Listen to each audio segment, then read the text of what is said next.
بسم الله الرحمن الرحیم. سلامونه، نیکې هیلې او احترامات. قدرمنو سید ورکزی یو ځل بیا ستاسو په خدمت کې حاضر یم. په دا وخت موجود دي را سره د کوهاټ علاقه بورکې نه تعلق لرونکي ملکان. د دوی څه مسله راغلې د ضلعي انتظامیه سره څه داسې معلومات دي چې سیاسي اختلاف راغلی دی شخصیت ته، سیاسي اختلاف ذاتیاتو ته راغلی دی، هغه کور ته یو خاندان ته رسېدلی دی. دا ملکانان څه داسې فریاد لري چې په یو سټمپ باندې چې هغه فیک دی، مونږ هغه ساین کړی هم نه دی او زمونږ ملکانه ختمول غواړي په هغه باندې او مونږ نه خپله عهده اخیستل غواړي. آیا چې دی خپل موقف تاسو سره څه شریکوي، څه تاسو سره وایي؟ غواړم چې د کیسې کم روخ دی، کم معلومات دي، په چا اعتراض دی، د چا نه اپیل کوي، د چا نه ګیلې لري، دا مشر تاسو سره شریک کړي. ټول ناول نه مشر السلام علیکم. وعلیکم سلام. زمونږ چې څومره کتونکي دي ټول ناول نه دي سره خپل تعارف شریک کا چې د کومې ما څنګه وویل چې علاقه براکه او د دې نه علاوه تاسو خپل نوم او څومره ټایم تاسو ملکی کوي. اعوذ بالله من الشیطان الرجیم، بسم الله الرحمن الرحیم. ز صوبیدار بوستانگل بنگش دا مطلب زه ریټیاریم او دا 5-6 سال نه زه مطلب چې دا ملکی کوم لکه خو لکه اوسه پورې ما د قوم خدمت کړی دی او اوسه پورې ما د قوم کې ما باندې څوک نشي ثابتولی چې ما چېرته غلط کار کړی وي. خو چونکې زه د پی ټي آی تحریک انصاف سره تعلق لرم، ما مطلب دی چې نن نه مخکې الیکشن کړی دی د تحریک انصاف په ټکټ باندې بلدیاتي او تحصیل نظم پاتې یم. نو هغې وجې نه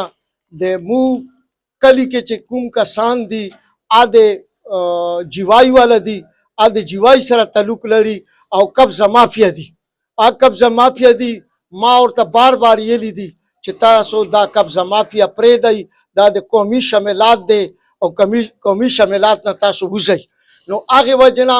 هغو قومي شملات خو خود نه پرېږدي چې مو خلاف د رنګ حربې استعمالوي. نو هغې کې دا اوس نوی هغو یو رنګ ورکړو چې مونږه چېرته هم مطلب دی چې داسې غلط کار نه دی کړی، خو چونکې یو پټواري دی، حلقه پټواري اسرار نمی دی د هغه بورکې موزه بورکه حلقه پټواري اسرار هغه سره ملو دي او هغه په ترو باندې چېرته هم دیو یو کاغذ ټوکړه اوچته کړي دی. مو چې سنونه خو بار بار نورو شیونو ته کوو، نو مو ته دا پته نشته چې دیو دا کوم ځینه پاسه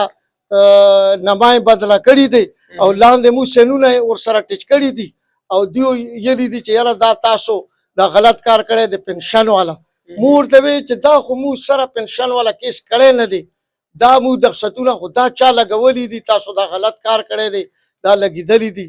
دینه خو مو نه یو خبر، مو سره خپله کې کړي نه دي. تاسو په خپل قسم باندې پوره چې دا سټمپ، دا ساین، دا ګوته، دا هر څه موږ نه دي کړي؟ بالکل دی شي باندې مونږ نه دي کړي. زه پوره یم د قسم او د دغه سره چې دغه باندې مونږ نه دي کړي. لکه مو کوو خو چې جیس طریقې والا وي کوو، او دا مطلب دی چې چا لګولی دی، دا نه پنشن شوی دی او نه مطلب او نه د کاغذ ټوکړې باندې یعنی فوټو سټیټ باندې څه دا سپریم کورټ نه مطلب دا آرډر دی چې ریجنل کاغذ نه وي نو هغه کار نه کېږي. نو دیو که دغه وي نو ریجنل کاغذونه دې پیدا کړي او ریجنل کاغذونه که مو باندې ثابت شو چې دغه اصل مونږ دا کار کړی وي نو بیا خو مو مجرمان یو، او که چېرې مو اصل کار نه وي کړی دیو دا مو سره دهی کړي دی نو دا غلط کار شوی دی. زه دا کار داسې شوی دی چې دا یو پټواري دی اسرار نمی دی، هغه د ما د بیوه ورېرا دی، هغې نه 10,000 روپۍ خستې دي او کار یې ورته نه دی کړی. بیا ما ورته بار بار هغه ما ته یایي چې هغه خاوند 3-4 کاله کېږي چې مړ دی، هغه نه خستې، ډېره غریبه ښځه دی. بیا ما ورته ویلو چې ته داسې کار وکړه، د پیسې چې کار دی نه دی کړی نو پیسې ورته واپس کړه. په هغې وجې سره دا د جیوایي کسانو سره او د قبضه مافیا کسانو سره ملو شوی دی او د ما خلاف دا د ما او د ما سره بل ملک دی نصیب ګل نمی دی چې هغه اوسه پورې داسې غلط کار نه دی کړی. نو دیو مو خلاف دا حربه استعمال کړه. حربه استعمالوي ته وایي که چېرې اوریجنل رسید زمونږ په سټمپ یا په ساین باندې ملاو شو نو ته بیا په خپله استعفا ته تیار یې؟ بالکل زه دا ورته یم چې اوریجنل او مونږ دا کار زه د قسم سره یم چې ما دا غلط کار نه دی کړی او د اوریجنل کاغذونه د دې پنشن چې کېږي پورا فیل وي هغه فیل د دیو راوړي که موږ کړی وي نو بیا موږ مجرمان یو دا کاغذ چې ته نه دیو پیدا کړی زه اوس پر زور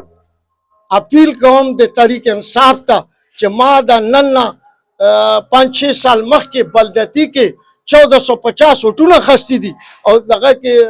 تحصیل نظم پاتم او د نن ما خلاف مطلب د جیواي والا کسانو چتېږي حکومت زمونږ دی تحریک انصاف دی او دا د ما خلاف ما د نمبرداري پسې لګېدلي دي ملکي پسې چې دا ختموو نو زه د خپلو مشرانو ته په زور اپیل کوم خاص کر کې وزیر اعلیٰ صاحب وزیر اعلیٰ محمود جان صاحب ته اور سرا چیف سیکرٹری شہزاد بنگش صاحب تا اور سرا شریار خان افریدی صاحب تا MNA دما اور دما دے سابقہ وزیر قانون امتیاز قریشی صاحب تا اور تا زیغلا بنگش صاحب تا زو دا اپیل کوم چې تاسو دا ایسی ته وایو چې دا د کاغذ ټوکړه دی دا غلط کار شوی دی دا چا کړی دی دیو خلاف هر باز ته بل شوی دی دا دفن کا او کچېرې دا کار دیو نه کوي نو مو د زه د دیو نه ډېر ګیلمن یم چې دا مو خلاف داسې کارونه کېږي او زه د پر زور اپیل کوم زه د بسم الله الرحمن الرحیم لا اله الا الله محمد رسول الله چې زه دا یم لګیم چې دی باندې زه دا پورا یم چې دی 10,000 روپۍ خرڅ دي دا ټوله مسله د 10,000 نه جوړه دی او دا ما د ورېرې نه د هغه دا پټواري اسرار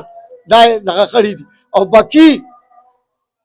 کچېرې ما خلاف دیو دا زه خو دیو ته وسم یم چې دا شی ختم کړي دا شی مونږ نه دی کړی پنسن شوی نه دی پنسن مطلب دی چې هغه کړی وي تاسو د کیس متعلقه اسسټنټ کمشنر صاحب ته پیغام لري اپیل ورته کوي په اخره کې زه دا اپیل کوم چې صاحبه دا مونږه مطلب دی چې نه دی کړی دا مونږ خلاف جعلي کاروایي شوي دی هغه مطلب پټو سټیټ هغه نه خصلت شوی دی او دا دغه دی او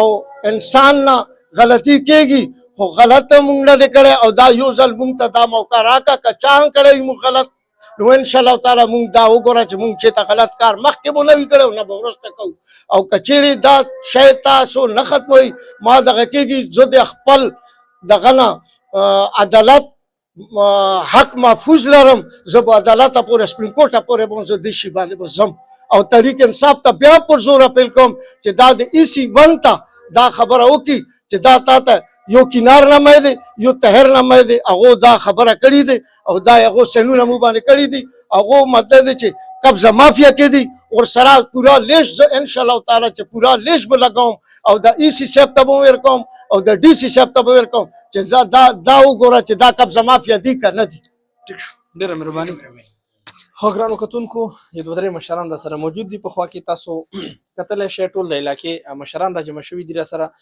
په وړو الفاظو کې د خپل PTI مشرانو نه د کوهاټ انتظامیه نه دا اپیل لري چې تاسو دا مسله زمونږ حل کې که تاسو یې نه حل کوئ دا مسله زمونږ ذات ته خاندان ته شخصیت ته راتلی شي چې دا تر لرې حده پورې تللی شي د دې نه لانجې او نورې مسلې هم بلها پیدا کېدلی شي نو چې PTI څومره مشران دي په دې کیسې په دې لانجې د خاص غور وکړي داسې د کوهاټ چې کومه انتظامیه دی کني دا وایي چې زمونږ دا سیاسي مسله زمونږ ذات او شخصیت ته راتللی شي آیا داسې کیسې مشرانو سره چې هغه سټمپ ورنه اخلي یا فیک جوړوي کول پکار دي یا نه یا دا کیسه مشر کوم وکړه دا حقیقت کوي یا په دې کې تاسو څه خبره خاص کر د بورکې علاقې چې کوم خلک دي څه خبره څه شک او شبهات څه کمنټ څه خیالات څه خپل رای اظهار پکې تاسو کول غواړئ نو کمنټ په سیکشن کې په ډېره مینه تاسو موږ سره رابطې کولی شئ یو نوی پروګرام سره خپل کوربه سعید ورکزی ته ورکړي اجازت د لوی الله په امان